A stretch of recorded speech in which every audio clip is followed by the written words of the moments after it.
Hey guys, so today's topic is algebra. तो आज हम इस वीडियो में देखेंगे कि अलजेब्रा क्या चीज़ होती है। बेसिकली आपने क्वेश्चंस पढ़े होंगे x+2 या x+4, तो इस तरह के क्वेश्चंस जब आते हैं तो उसे कहते हैं हम algebra. Let's begin the video.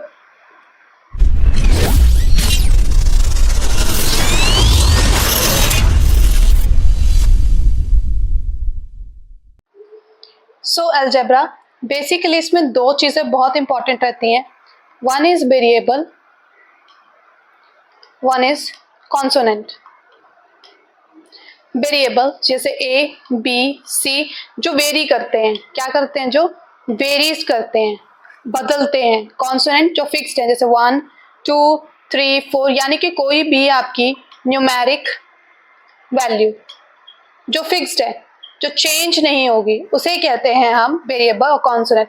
इन्हीं दो से मिला के जो है वो क्वेश्चंस बनते हैं, जैसे x+2 या 2x+x+2। इसको सॉल्व करिए।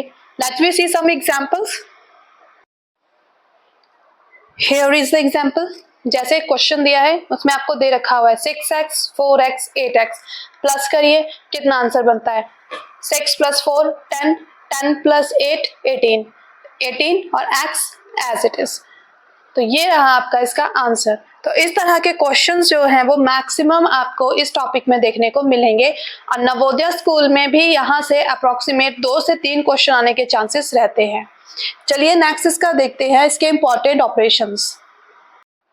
सो फर्स्ट ऑफ ऑल हम इसका देखेंगे एडिशन। अब जैसे हमने पहले क्वेश्चन किया 2x + 4x = 6x, तो इसमें हम डायरेक्ट प्लस कर रहे हैं।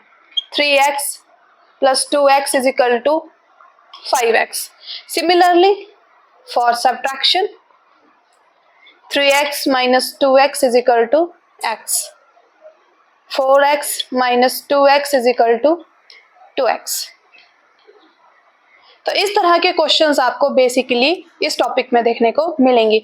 ये एडिशन और सब्ट्रैक्शन है। नेक्स्ट इसमें जो चेंज आता है वो आता है मल्टीप्लिकेशन में। तो देखते हैं कि मल्टीप्लिकेशन में कैसा चेंज आता है। सो मल्टीप्लिकेशन में अगर आपको माइनस इंटू प्लस दिया होगा तो आपका आंसर जो आएगा वो माइनस में आएगा। प्लस इंटू माइनस दिया होगा तो आपका आंसर फिर से माइनस में आएगा।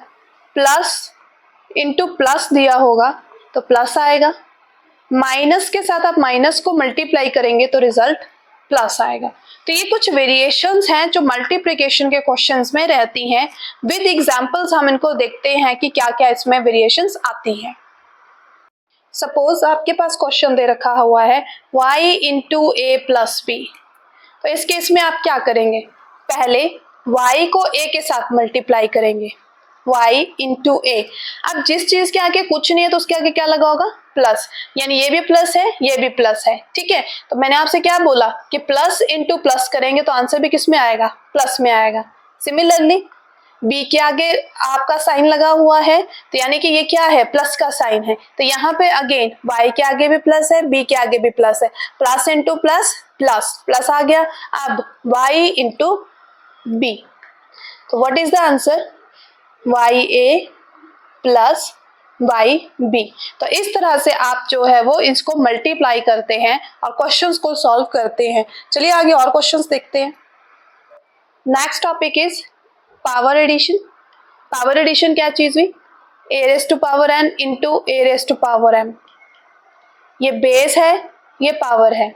अब यहाँ पे क्या चीज है कि बेस आपका दोनों का क्या है, सेम है। तो अगर आपका यहाँ पे मल्टीप्लाई है तो पावर्स हो जाएंगी उसकी ऐड, a⁴n + m। क्लियर। अगर आपका बेस सेम है और डिवाइड में है, यानी a⁴n / a⁴m, तो इस केस में ये माइनस हो जाएंगी। तो इसे पावर एडिशन और पावर सब्ट्रैक्शन कहते हैं।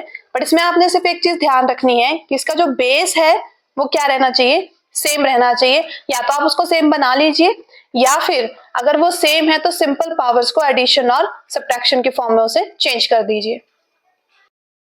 सपोज आपके पास ऐसा क्वेश्चन दे रखा है, अब इसमें क्या करना है, 8 हमने कॉन्सोनेंट को अलग कर लिया, वेरिएबल x⁴2 × x, मैंने आपसे पहले कहा बेस सेम है, पावर्स को कर दीजिए ऐड, तो क्या हो गया 80x रेज़ टू पावर 3।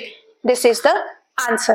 तो इस तरह के लॉजिकल क्वेश्चंस आपको सैनिक स्कूल के पेपर में देखने को मिलेंगे। चलिए कुछ और क्वेश्चन सॉल्व करते हैं। Now again next question. तो यहाँ पर आप देख सकते हैं इस तरह से आपको मल्टीप्लाई करने के लिए क्वेश्चंस आते हैं। आप सेम फॉर्मूला यहाँ पे लगेगा। अब मैं इसे खोलूंगी कैसे, पहले 3a से पूरे इस सेट को मल्टीप्लाई कर देंगे, ये वाला साइन मैंने यहाँ लगाया। 5b से फिर पूरे सेट को हम क्या कर देंगे, मल्टीप्लाई कर देंगे। अब अगेन 3 और 2, 3 2 आर 6, बेस सेम है, पावर्स ऐड हो जाएंगे, a रेज़ टू पावर 1 है, a रेज़ टू पावर 1 है, क्या हो जाएगा a raise to power 1 + 1 2, a की पावर कितनी आ गई 2। क्या कहा मैंने कि मेरे पास है 3a × 2a, तो वही 3 × 2 अलग से a raise to power 1 × a raise to power 1, यहाँ पे 6 हो गया और इन दोनों को ऐड करके कितना आ गया a रेज़ टू पावर 2। तो होप आपको ये वाला कॉन्सेप्ट समझ आ गया होगा। अब यहाँ पे अगला जो है वेरिएबल्स अलग अलग है, तो इनसे हमें कुछ नहीं करना है, साइन एज इट इज, क्योंकि इसके आगे भी प्लस है, इसके आगे भी प्लस है। 3 4 are 12 a × b। Similarly 5 2 are 10 b × a। अब यहाँ पर again 5 4 are 20 b × b, base same है, पावर्स क्या हो जाएंगी ऐड, तो b रेज़ टू पावर कितना हो गया 2। Get it. तो अब यहाँ पर ये और ये दोनों क्या है सेम है। चलिए 6a² plus 12 + 10 = 22ab plus 20b²। तो इस तरह के क्वेश्चंस भी आपको जो है वो सॉल्व करने के लिए पेपर में आते हैं। सो गाइस इसी के साथ ये टॉपिक यही क्लोज होता है। और अब आगे जो करेंगे दैट वन इज हम देखेंगे कि डिवीजन में ये चीजें कैसे होती है। सो गाइस ये हमारे पास डिवाइड का क्वेश्चन है। तो आप देख सकते हैं कि इसमें मैंने डिवीजन ली है। आप इसको दो तरह से कर सकते हैं। फर्स्ट मेथड देखेंगे। अब यहाँ पे मेरे पास पावर स्मॉल ही है, तो मैं इसे ओपन कर लेती हूँ। 12 × a एक से a कट गया, b से b कट गया, 12 1 = 12, 12 7 = 84, 7ab। ये इसका फर्स्ट मेथड आ गया। या फिर आप जो है वो दूसरा मेथड इस पे लगा सकते हैं सिंपल, जैसे मैंने आपसे कहा कि अगर ये फॉर्मूला डिनोमिनेटर में तो डायरेक्ट इसे माइनस कर दीजिए, तो कितना आ जाएगा 84/12 a² divided by a, b² divided by b, ये माइनस हो जाएंगे। 84/12 7ab। तो ये आपका जो है वो मेथड नंबर 2 है। तो आप दोनों में से अगर आपके पास बड़ी वैल्यू आती है तो आप डायरेक्ट उसको माइनस कर दीजिए। अगर स्मॉल भी है, अगर आप इस मेथड से करना चाहें तो उससे कर लीजिए, इस मेथड को यूज करना चाहे तो इससे कर सकते हैं। सो गाइस इसी के साथ ये टॉपिक यहीं क्लोज होता है। अब आपको कुछ स्क्रीन पे जो है वो क्वेश्चंस ब्लिंक हो रहे होंगे, स्क्रीन को पॉज करिए, उन क्वेश्चंस को सॉल्व करने की कोशिश करिए और कहीं पर भी कोई प्रॉब्लम आती है तो उसे कमेंट सेक्शन में जरूर लिख दीजिएगा। इसी के साथ वीडियो क्लोज करते हैं। Thank you so much. अगर आपको मेरे पढ़ाए कॉन्सेप्ट समझ आ रहे हैं, इजी वे लग रहा है, तो प्लीज गाइस मुझे सपोर्ट करें। Thank you so much. Have a great time.